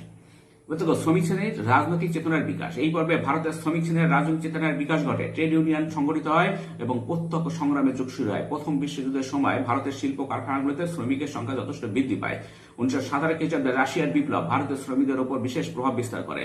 শ্রমিকরা বুঝতে পারেন যে ভারতকে বিদেশি শাসন মুক্ত করতে না পারলে তাদের নিজেদের স্থায়ী উন্নতির আশা নেই। এই সময় রাওলাট আইন জারি করা হলে শ্রমিকরা তার প্রতিবাদে সোচ্চার হয়। 1920 খ্রিস্টাব্দে অসহযোগ আন্দোলনের সময় শ্রমিকরা ভারতের বিভিন্ন প্রান্তে ধর্মঘট করে জাতীয় আন্দোলনে সামিল হয়ে যান। মাদ্রাজের মাদুরা মিলস, জামালপুর রেল কারখানা, সাহারানপুর রেল কারখানা, কানপুর কারখানা, বোম্বাই শহরের কাপড়ের কল সর্বত্র শ্রমিকরা ধর্মঘট করেন। 1918 খ্রিস্টাব্দে BP Wadia Madras labour union স্থাপন করেন। অনেকের মতে এটি ছিল ভারতের প্রথম শ্রমিক ট্রেড ইউনিয়ন। 1919 খ্রিস্টাব্দে কলকাতা ট্রাম্প শ্রমিকদের ইউনিয়ন স্থাপিত হয়। বাংলায় ব্যোমকেশ চক্রবর্তী, মৃণালকান্তি বসু প্রমুখ ট্রেড ইউনিয়ন সংগঠিত করেন। এই সময় 1920 খ্রিস্টাব্দে all India trade union Congress স্থাপনের ঘটনা অত্যন্ত গুরুত্বপূর্ণ। বোম্বাইয়ের এই ইউনিয়নের প্রথম অধিবেশনের সভাপতি করেন লালা লাজপত রায়। এই যুগে ট্রেড ইউনিয়ন আন্দোলন যাদের হাতে ছিল তারা ছিল মূলত ন্যাশনাল বুর্জোয়া বা জাতীয়তাবাদী বুর্জোয়া শ্রেণীর নেতা। শ্রমিকদের শ্রেণী সংগ্রামের পথে পরিচালিত করে তাদের ন্যায্য প্রাপ্য আদায় করা এবং পূর্ণ সময়ের জন্য শ্রমিক আন্দোলন চালানোর তাদের পক্ষে সম্ভব ছিল না। এই সময় ভারতের কমিউনিস্টরা রাশিয়ার আদর্শে ও মার্ক্সীয় ভাবধারায় শ্রমিক ও ট্রেড ইউনিয়ন আন্দোলনের গঠনের কাজে আত্মনিয়োগ করেন। এর ফলে শ্রমিক আন্দোলনের নেতৃত্ব ক্রমশ কমিউনিস্টদের হাতে চলে যায়। এই সময় বাংলায় গোপেন চক্রবর্তী, ধরণী গোস্বামী, বঙ্কিম মুখার্জি, বোম্বাইয়ে শ্রীপাদ ডাঙ্গে, মাদ্রাজে সিঙ্গারাভেলু চেট্টিয়ার আন্দোলনের সংগঠক হিসেবে খ্যাতি লাভ করেন। বাংলায় শ্রমিক আন্দোলনের অন্যতম কমিউনিস্ট নেতা ছিলেন মুজাফফর আহমদ। ডাঙ্গে প্রমুখ নেতারা বলেন, শ্রমিকরা রাজনৈতিক অধিকার না পেলে প্রকৃত অর্থনৈতিক অধিকার লাভ করতে পারবে না। এই জন্য তারা শ্রমিক, কৃষক, রাজের কথা ও শ্রেণী সংগ্রামের কথা বলেন। দক্ষিণপন্থী শ্রমিক নেতারা অবশ্যই আন্দোলনকে শুধু অর্থনৈতিক আন্দোলনের মধ্যে সীমাবদ্ধ রাখতে চান। আইন অমান্য আন্দোলন ও ভারতীয় শ্রমিক। আইন অমান্য আন্দোলনে শ্রমিকদের অংশগ্রহণের সবচেয়ে বড় নিদর্শন ছিল সোলাপুর। গান্ধীজি গ্রেপ্তার হওয়ার পর সংবাদ পৌঁছানোর পর থেকে মহারাষ্ট্রের এই শিল্পনগরীতে হরতাল শুরু হয় 7ই মে 1930। পুলিশ চৌকি আর সরকারি অফিসগুলির উপর হামলা চলে। আন্দোলনকারীরা শহরের সরকারি ব্যবস্থার পরিবর্তে নিজেদের একটি প্রশাসনিক ব্যবস্থা গড়ে তুলেছিলেন। সোলাপুরের বস্ত্র শ্রমিকরা এবং বোম্বাইয়ের রেল শ্রমিকরা ধর্মঘট আন্দোলনে যোগ দেন। এছাড়া বিকৃত হয়ে বাংলা, বিহার ও মহারাষ্ট্রের বেশ কিছু শিল্প প্রতিষ্ঠানে আইন অমান্য আন্দোলনের সময় ধর্মঘট হয়েছিল। কিন্তু এই প্রসঙ্গে মনে রাখা দরকার, গান্ধীজি যেসব দাবি আদায়ের জন্য এই আইন অমান্য আন্দোলন ডাক দিয়েছিলেন তার কোনোটাই সরাসরি শ্রমিকদের দাবি নয়। এছাড়া যে সংগঠনের হাতে শ্রমিকদের নিয়ন্ত্রণের ক্ষমতা ছিল তারা আইন অমান্য আন্দোলনে অংশ নিতে আগ্রহী ছিলেন না। 1930 খ্রিস্টাব্দে বোম্বাই প্রেসিডেন্সির একটি সরকারি প্রতিবেদনে শ্রমিক অশান্তি না থাকার কথা বলে স্বস্তি প্রকাশ করা হয়। 1931 খ্রিস্টাব্দে বিটি রণদিভে, সোমনাথ লাহিড়ী প্রমুখ কমিউনিস্ট শ্রমিকদের সাথে রেড ট্রেড ইউনিয়ন কংগ্রেস গড়ে তোলেন। যদি প্রশ্ন হচ্ছে রেড ট্রেড ইউনিয়ন কংগ্রেস কারা গড়ে তোলেন, 1931 খ্রিস্টাব্দে বিটি রণদিভে, সোমনাথ লাহিড়ী প্রমুখ কমিউনিস্ট শ্রমিকদের সাথে রেড ট্রেড ইউনিয়ন কংগ্রেস গড়ে তোলেন। এই আইন অমান্য আন্দোলনের পরবর্তী পর্যায়ে 1932 থেকে 1934 খ্রিস্টাব্দে শ্রমিক আন্দোলনের সংখ্যা এবং তীব্রতা খুব বাড়ে আর কি এই সময়। যেমন 1932 খ্রিস্টাব্দে হরতাল সংখ্যা হচ্ছে 118, 1933 সেটা হয় 146, 1934 হয় 159। আর যুক্ত শ্রমিক আর শ্রমদম নষ্ট তো আলাদা কথা। এবার তখন 1934 খ্রিস্টাব্দে পরবর্তী সময়ে কংগ্রেসের মধ্যে বামপন্থীরা কংগ্রেস সোশ্যালিস্ট পার্টি নামে একটি সংগঠন গড়ে তোলেন। তাদের উদ্যোগে কংগ্রেস ও বামপন্থীরা কাছাকাছি এসেছিলেন। এবার দেখো ভারত ছাড়ো আন্দোলন ও ভারতীয় শ্রমিক। 1942 খ্রিস্টাব্দে ভারত ছাড়ো আন্দোলনের নেতৃত্ব দিয়েছিল ভারতীয় জাতীয় কংগ্রেস। যদি ভারত ছাড়ো আন্দোলন কবে হয়েছিল? 1942 খ্রিস্টাব্দে। আন্দোলন শুরু হওয়ার আগের বছরগুলিতে কংগ্রেসের সঙ্গে শ্রমিক আন্দোলনের দূরত্ব দেখা দিয়েছিল। এই সময় বেশ কিছুদিন প্রদেশে নির্বাচনের মধ্যে কংগ্রেস সরকার ক্ষমতায় আসে। 1939 খ্রিস্টাব্দে বোম্বাইয়ের কংগ্রেস সরকার একটি শিল্প বিরোধী বিল পাশ করে। এই সমস্ত শ্রমিক নেতাই এই বিলটিকে শ্রমিকের স্বার্থ বিরোধী বলে সমালোচনা করেন। এদিকে ভারত ছাড়ো আন্দোলনের সময় কমিউনিস্ট বিরোধিতা করেছিলেন, তাই এই আন্দোলনে শ্রমিকদের স্বতঃস্ফূর্ত অংশগ্রহণ হবে বলে আশা করা হয়নি। কিন্তু তার সত্ত্বেও 1942 খ্রিস্টাব্দের 9 আগস্ট ইংরেজ ভারত ছাড়ো এই ঘোষণার ঠিক পরের দিন গান্ধীজি সহ কংগ্রেসের বড় নেতারা গ্রেপ্তার হন। এর ফলে দিল্লি, লখনৌ, কানপুর, নাগপুর, আহমেদাবাদ, জামশেদপুর এবং মাদ্রাজে এক সপ্তাহব্যাপী হরতাল হয়। আহমেদাবাদে ভারতীয় মালিকদের কাপড়ের কলে 3.5 মাস ধর্মঘট চলে। টাটার ইস্পাত কারখানা বন্ধ ছিল বেশ কয়েকদিন। কমিউনিস্ট প্রভাবাধীন শিল্পক্ষেত্রে ধর্মঘটের সংখ্যা কম হলেও কোনো কোনো ক্ষেত্রে পার্টি নির্দেশে অমান্য করেও শ্রমিকরা ধর্মঘটের মাধ্যমে ভারত ছাড়ো আন্দোলনে অংশ নিয়েছিলেন। ওয়ার্কার্স অ্যান্ড পেজেন্টস পার্টি, হেমন্ত কুমার সরকার, কুতুবুদ্দিন আহমেদ এবং কবি নজরুল ইসলামের মতো বামপন্থী মনোভাবাপন্ন ব্যক্তিরা 1925 খ্রিস্টাব্দে 1 নভেম্বর ভারতীয় জাতীয় কংগ্রেসের অন্তর্গত লেবার স্বরাজ পার্টি প্রতিষ্ঠা করেন। পরের বছর ফেব্রুয়ারি মাসে লেবার স্বরাজ পার্টির নাম বদলে হয় ওয়ার্কার্স অ্যান্ড পেজেন্টস পার্টি রাখা হয়। নরেশ চন্দ্র সেনগুপ্ত প্রেসিডেন্ট হন। এ সময় ভারতের কমিউনিস্ট পার্টির পক্ষ থেকে সাংগঠনিক নির্দেশ দেওয়া হয় ওয়ার্কার্স অ্যান্ড পেজেন্টস পার্টির মাধ্যমে প্রকাশ্যে দলীয় কাজ চালাতে। এরপর বাংলা ছাড়াও মুম্বাই, মাদ্রাস, পাঞ্জাব এবং যুক্তপ্রদেশে এই দলের প্রাথমিক শাখা গড়ে ওঠে। 1928 খ্রিস্টাব্দে এই দলের প্রাদেশিক শাখাগুলি জোটবদ্ধ সারা ভারতে ওয়ার্কার্স অ্যান্ড পেজেন্টস পার্টি গঠন করে। সাইমন কমিশনের বিরুদ্ধে আন্দোলনের সময় মুম্বাই এবং কলকাতায় এই সংগঠনের উদ্যোগে ধর্মঘট হয়। এরপর 1929 খ্রিস্টাব্দে একই সঙ্গে দুটি ঘটনা করে। একদিকে আন্তর্জাতিক কমিউনিস্ট সংগঠনের পক্ষ থেকে কমিউনিস্ট ওয়ার্কার্স অ্যান্ড পেজেন্টস পার্টির সঙ্গে সম্পর্ক ছেদ করতে বলা হয়। অন্যদিকে মিরাট ষড়যন্ত্র মামলায় ভারতীয় কমিউনিস্টদের অনেককে গ্রেপ্তার করা হয়। এই পরিস্থিতিতে শেষ পর্যন্ত এই সংগঠনটি বিলুপ্ত হয়। অসহযোগ আইন অমান্য ভারত ছাড়ো আন্দোলনে গান্ধীজির ভূমিকা। গান্ধীজির নেতৃত্বে ভারতীয় স্বাধীনতা সংগ্রামের বৈশিষ্ট্য আলোচনা করতে গিয়ে ঐতিহাসিক বিপিন চন্দ্র উল্লেখ করেছেন সন্ধি সংগ্রাম তত্ত্বের কথা। এই তত্ত্ব অনুযায়ী গান্ধীজি নির্দিষ্ট দাবি আদায়ের জন্য ব্রিটিশ সরকারের সঙ্গে দ্বন্দ্বে অবতীর্ণ হয়েছিলেন। এই দ্বন্দ্ব একটি নির্দিষ্ট সময় অতিক্রম করে তিনি সন্ধির পথ নিয়েছিলেন। এই সময় তার নেতৃত্বে কংগ্রেসী সংগঠন মন দিয়েছিল সেবামূলক কাজে এবং জনসংযোগে। এরপর শক্তি সঞ্চয় করে তিনি আবার সংগ্রামের পথে অবতীর্ণ হয়েছিলেন। গান্ধীজির নেতৃত্বে এই ধরনের 3টি বড় সংগ্রাম লক্ষ্য করা যায়। এগুলোর মধ্যে ছিল অসহযোগ আন্দোলন, আইন অমান্য আন্দোলন এবং ভারত ছাড়ো আন্দোলন। গান্ধীজি এই 3টি আন্দোলন কিন্তু ব্যাপকভাবে করেছিলেন। কি কি আন্দোলন? অসহযোগ আন্দোলন, আইন অমান্য আন্দোলন এবং ভারত ছাড়ো আন্দোলন। প্রত্যেকটি আন্দোলনে তার আগের আন্দোলনের তুলনায় বেশি যোদ্ধা ছিল। যে ঐতিহাসিক সুমিত সরকার উল্লেখ করেছেন যে গান্ধীজি অনিয়ন্ত্রিত গণ আন্দোলনের পক্ষপাতী ছিলেন না, বরং আন্দোলনের নিয়ন্ত্রণের বাইরে চলে গেলে তিনি আন্দোলন প্রত্যাহার করে নিতেন, যেমন করেছিলেন 1922 খ্রিস্টাব্দে চৌরিচৌরায়। গান্ধীজি আন্দোলনকে এমন ভাবে রাখতেন যে আন্দোলনকারীদের উপর সরকার যেন তেমন দমন নীতি না চালাতে পারে আর কি। গান্ধীজির এটাই ছিল স্ট্র্যাটেজি। গান্ধীজির সবচেয়ে বড় পরিচয় তিনি জাতীয়তাবাদী নেতা। কৃষক সম্প্রদায় বা শ্রমিক শ্রেণীর নেতা নন। জমিদারি অঞ্চলগুলিতে দেশীয় জমিদারদের বিরুদ্ধে কৃষক আন্দোলন বা দেশীয় পুঁজিপতিদের বিরুদ্ধে শ্রমিকের সশস্ত্র আন্দোলন তিনি সমর্থন করেননি, বরং তার চিন্তায় ভারতীয় জাতীয়তাবাদ একটি ছাতার মতো শ্রমিক ও মালিকদের, কৃষক ও জমিদারের পরস্পর বিরোধী স্বার্থকে ধারণ করতে সক্ষম। গান্ধীজির সবচেয়ে বড় কৃতিত্ব এই যে তিনি সমস্ত আপাতভাবে পরস্পর বিরোধী গোষ্ঠীগুলো একই লক্ষ্যে পরিচালিত করতে পেরেছিলেন। এমনকি 1942 খ্রিস্টাব্দে ভারত ছাড়ো আন্দোলনের সময় শ্রমিকদের মধ্যে জনপ্রিয় কমিউনিস্ট পার্টির বিরোধিতা সত্ত্বেও গান্ধীজির ডাকে শ্রমিকরা স্বতঃস্ফূর্ত ধর্মঘট ও আন্দোলনে অংশ নিয়েছিলেন। এখানে গান্ধীজির সাফল্য। আসলে গান্ধীজিকে সবাই মানত, শ্রমিকরাও মানত, আবার অন্যান্য দলও মানত। সেজন্য কৃষক যেমন মানত, জমিদাররাও সেরকম গান্ধীজিকে মেনে চলত। 20 শতকের ভারতে ঔপনিবেশ বিরোধী আন্দোলনে বামপন্থী রাজনীতির অংশগ্রহণের চরিত্র দেখো। বামপন্থা রাজনীতির ক্ষেত্রে বামপন্থা এবং দক্ষিণপন্থার মধ্যে বিভাজনের ধারাটি গড়ে উঠেছিল ফরাসি বিপ্লবের সময় থেকে। ফরাসি বিপ্লবের আইনসভায় যেসব সদস্য গণতান্ত্রিক ব্যবস্থাকে আরো প্রসারিত করতে চেয়েছিলেন তাদের সাধারণ কক্ষের বাম দিকে বসতেন। এই যে যারা বাম দিকে বসতেন সেই থেকে রাজনীতি যারা সামাজিক সাম্যের সমর্থক তারা বামপন্থী, আর যারা কোনো ব্যক্তি, গোষ্ঠী বা সম্প্রদায়ের বিশেষ অধিকারের সমর্থক তাদের দক্ষিণপন্থী বলা হয়। আসলে যারা বাম দিকে বসতো, এই যে ফরাসি আইনসভা যারা বাম দিকে বসতো এরা হচ্ছে বামপন্থী, আর যারা ডান দিকে বসতো এরা দক্ষিণপন্থী আর কি। এরকম এখান থেকে ধারণাটা আসে আর কি। ভারতের রাজনীতির ক্ষেত্রে বামপন্থী বলতে আমরা সাধারণত কমিউনিস্ট দল এবং তার সহযোগীদের বুঝি। নিচে বামপন্থার কয়েকজন, কিন্তু আমাদের দেশের বামপন্থী আমরা বলতে আমরা কাদের বুঝি? আমাদের বুঝি কমিউনিস্ট দল এবং তাদের সহযোগীদের বামপন্থী বলে আমরা মনে করি আর কি। 1920 থেকে 1925 খ্রিস্টাব্দে ভারতীয় কমিউনিস্ট পার্টির প্রতিষ্ঠাকাল নিয়ে একটি বিতর্ক রয়েছে। প্রথম থেকে বামপন্থী নেতা মানবেন্দ্রনাথ রায়, অবনী মুখার্জি প্রমুখ 1920 খ্রিস্টাব্দে ভারতের বাইরে তাশকন্দে মিলিত হয়ে কমিউনিস্ট পার্টি গঠন করেছিলেন। আবার হসরত মোহানি, সিঙ্গারাভেলু চেট্টিয়ার প্রমুখ 1925 খ্রিস্টাব্দে ভারতে কমিউনিস্ট দল গঠন করেন। প্রথম থেকে আন্তর্জাতিক কমিউনিস্ট আন্দোলনের সঙ্গে ভারতীয় কমিউনিস্টদের যোগাযোগ ছিল। ভারতীয় কমিউনিস্টরা ব্রিটিশ শাসনকে সাধারণ ভারতবর্ষীর পক্ষে অমঙ্গলজনক মনে করতে, যে এই ব্রিটিশ শাসন অমঙ্গল আর কি, এটা ভালো নয়, অমঙ্গলজনক। ব্রিটিশ সরকারকে ভারত থেকে সরানোর প্রয়োজনীয়তা সম্পর্কে তাদের সন্দেহ ছিল না, কিন্তু এই কাজে কংগ্রেসের সঙ্গে সহযোগিতা করেছে তারা একমত হতে পারেননি। গান্ধীজির অসহযোগ আন্দোলন প্রত্যাহার তাদের মনোপত ছিল না। 1925 থেকে 29 দেখো, এই সময় একদিকে ভারতীয় বামপন্থীরা ওয়ার্কার্স অ্যান্ড পেজেস পার্টি এবং ইয়ং কমরেডস লীগের মতো প্রকাশ ও সংগঠন গড়ে তুলে ব্রিটিশ সাম্রাজ্যবাদের বিরোধিতা করেন। অন্যদিকে কংগ্রেসের সঙ্গে সহযোগিতার পথ বেছে নেওয়া হয়।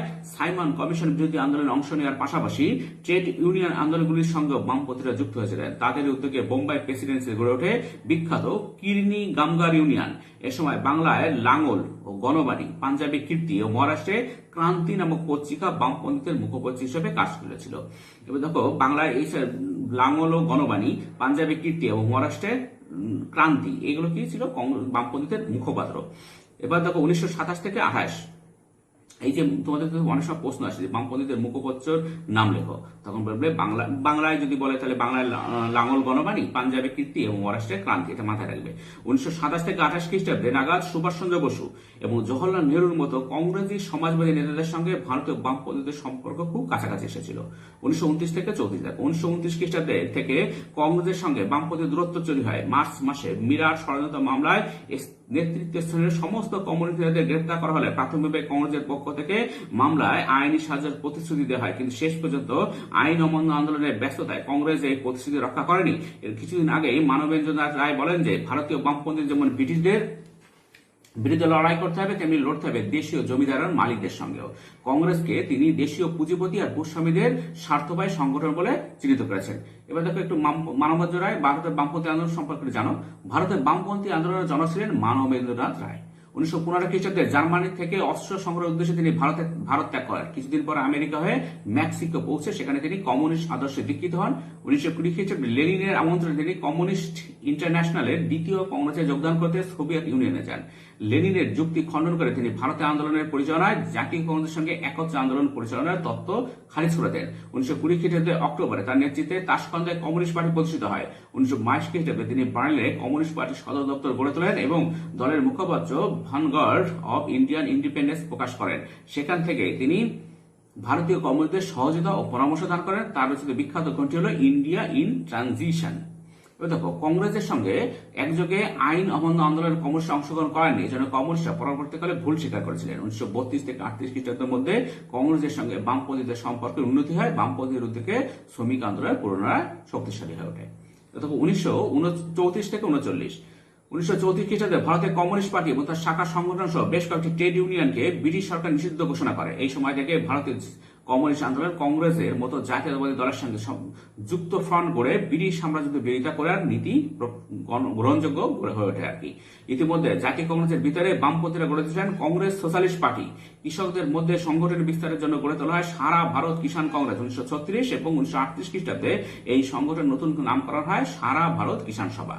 স্বামী সহজানন্দের মতো বহু কৃষক নেতার সঙ্গে বামপন্থীদের যোগাযোগ তৈরি হয়। কিন্তু প্রশ্ন আসে, একজন কৃষক নেতার নাম বলো স্বামী সহজানন্দ। 1939 থেকে 45, 1939 খ্রিস্টাব্দে দ্বিতীয় বিশ্বযুদ্ধ শুরু হওয়ার পর তোমাদের একটা প্রশ্ন আসে যে দ্বিতীয় বিশ্বযুদ্ধ কবে শুরু হয়? 1939 খ্রিস্টাব্দের পর ভারতীয় রাজনীতির নতুন যুগের সূচনা হয়। এই বিশ্বযুদ্ধে মিত্র শক্তিভুক্ত গ্রেট ব্রিটেনের সঙ্গে অক্ষ শক্তিভুক্ত জার্মানি, জাপান ও ইটালির যুদ্ধ চলেছিল। ভারতীয় বামপন্থীরা এই বিশ্বযুদ্ধকে ব্রিটেনের সাম্রাজ্যবাদী যুদ্ধ বলে আখ্যা দিয়ে যুদ্ধবিরোধী ধর্মঘটে অংশ নিতে থাকেন। এই সময় গোটা বিশ্বের একমাত্র কমিউনিস্ট রাষ্ট্র ছিল সোভিয়েত ইউনিয়ন। জার্মানি 1941 খ্রিস্টাব্দে সোভিয়েত ইউনিয়নকে আক্রমণ করার পর ভারতীয় কমিউনিস্টদের রাজনীতিতে একটি আকস্মিক পরিবর্তন আসে। ভারতীয় কমিউনিস্টরা মনে করেন সোভিয়েত ইউনিয়ন আক্রমণ করে জার্মানি বিশ্বব্যাপী কমিউনিস্ট আন্দোলনের ক্ষতি করছে। এই যুদ্ধে জার্মানিকে পরাজিত করতে এবং জার্মানির শত্রু ব্রিটেনকে সাহায্য করতে এগিয়ে আসে ভারতীয় কমিউনিস্টরা। এই কারণে 1942 খ্রিস্টাব্দে কংগ্রেস ভারত ছাড়ো আন্দোলন শুরু করলে বামপন্থীরা এর বিরোধিতা করে। ভারত ছাড়ো আন্দোলনের শুরুতে কংগ্রেসের প্রথম সারির নেতারা গ্রেপ্তার হন। তখন অপেক্ষাকৃত তরুণ স্থানীয় নেতাদের উদ্যোগে সারা ভারতে একটি তীব্র গণ আন্দোলন গড়ে ওঠে। এই আন্দোলনের সঙ্গে সম্পর্ক না থাকায় বামপন্থীরা ভারতীয় জনগণের সঙ্গে সম্পর্কচ্যুত হয়েছিল বলে মনে করা হয়। 1945 থেকে 47 দ্বিতীয় বিশ্বযুদ্ধ শেষ হওয়ার পর তথা জার্মানির চূড়ান্ত পরাজয়ের পর ভারতের বামপন্থীগণ নতুন উদ্যমে সাম্রাজ্যবাদী ব্রিটিশ শক্তির মোকাবেলা করতে থাকেন। তাদের উদ্যোগে এই সময় বেশ কয়েকটি আন্দোলন সংগঠিত হয়েছিল। আজাদ হিন্দ বাহিনীর সেনাপতি রশিদ আলীকে গ্রেপ্তার করে তাকে 7 বছরের কারাদণ্ড দেওয়া হলে কমিউনিস্ট পার্টি 1946 খ্রিস্টাব্দে 12 ফেব্রুয়ারি রশিদ আলী দিবস পালন করা হয়। রশিদ আলী দিবস কবে পালন করা হয়? 1946 খ্রিস্টাব্দে 12 ফেব্রুয়ারি। এ সময় বোম্বাই ডকে বা বন্দরে, ডক মানে বন্দরে আর কি, ভারতীয় নৌবাহিনীর মধ্যে যে ব্রিটিশ বিরোধী আন্দোলন শুরু হয়, বামপন্থীরা তারও সমর্থন করেছিলেন। নৌবিদ্রোহ ও রশিদ আলী দিবস আন্দোলনে ভারতীয় হিন্দু ও মুসলিম সম্প্রদায়ের মধ্যে মানুষ ঐক্যবদ্ধ অংশ নিয়েছিলেন। দেশভাগের আগে ও পরে ভারতবর্ষে ভ্রাতৃঘাতী দাঙ্গা দেখা দেয়। তার প্রেক্ষিতে বিচার করলে বলা যায় কমিউনিস্ট পরিচয় আন্দোলনগুলোতে এক অভূতপূর্ব সাম্প্রদায়িক সম্প্রীতির সৃষ্টি হয়েছিল।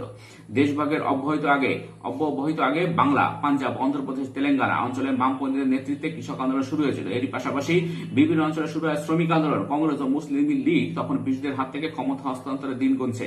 ফিরে একটি গণ আন্দোলন গড়ে তোলে ব্রিটিশ শাসকদের হাত থেকে ক্ষমতা কেড়ে নেওয়ার জন্য লড়াই করার ক্ষমতা উৎসাহ কংগ্রেসের ছিল না। অন্যদিকে মুসলিম লীগ ভারতীয় মুসলিমদের জন্য পৃথক রাষ্ট্রের দাবিতে তার সমস্ত ক্ষমতা প্রয়োগ করছে। এই অবস্থায় ভারতের কমিউনিস্টদের পক্ষে কৃষক এবং শ্রমিক ফ্রন্ট দুটি কাজে লাগিয়ে চূড়ান্ত ব্রিটিশ বিরোধী সংগ্রাম গড়ে তোলা সম্ভব ছিল। কিন্তু ভারতীয় বামপন্থীদের মধ্যে এই সময় কংগ্রেসের সঙ্গে সম্পর্ক গড়ে তোলা নিয়ে আবার মতভেদ তৈরি হয়। শেষ পর্যন্ত এই সময় বামপন্থীরা কংগ্রেস ও লীগের প্রাদেশিক মন্ত্রিসভাগুলিকে জনপ্রিয় মন্ত্রিসভা বলে চিহ্নিত করেন। গণতান্ত্রিক ভারতবর্ষ গড়ে তোলার জন্য কংগ্রেসের উপরে নির্ভরশীলতা ভারতের বামপন্থী আন্দোলনকে দুর্বল করে। 1946 থেকে 47 খ্রিস্টাব্দে ভারতবর্ষের ছাত্র আন্দোলন, নৌ বিদ্রোহের পাশাপাশি বাংলার বিভিন্ন জেলায় শুরু হয় তেভাগা আন্দোলন। এই সময় নিজাম শাসিত হায়দ্রাবাদের অন্তর্গত তেলেঙ্গানা অঞ্চলে কমিউনিস্টদের উদ্যোগে বিশাল কৃষক আন্দোলন গড়ে ওঠে। এই আন্দোলনের দমনে ব্যর্থ নিজাম বাধ্য হয়েছিলেন ভারতের অন্তর্ভুক্ত হতে।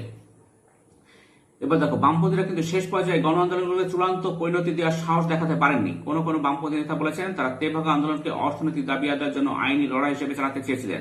কৃষকদের আন্দোলনের তীব্রতা তাদের বিস্মিত করেছে। অন্ধ্রপ্রদেশও দেখা গেল কেবলমাত্র হায়দ্রাবাদ রাজ্যের ভারত ভক্তি নয়, তেলেঙ্গানা কৃষক আন্দোলন দমন করার জন্য ভারতীয় সেনাবাহিনীকে ব্যবহার করা হয়েছে। দ্বিধাগ্রস্ত ভারতীয় বামপন্থী নেতৃত্ব শেষ পর্যন্ত কংগ্রেসের জাতীয়তাবাদী গণতান্ত্রিক আদর্শের বিকল্প হিসেবে সমাজবাদী আদর্শ প্রতিষ্ঠা করার জন্য চূড়ান্ত লড়াইয়ে অংশ নেয়নি।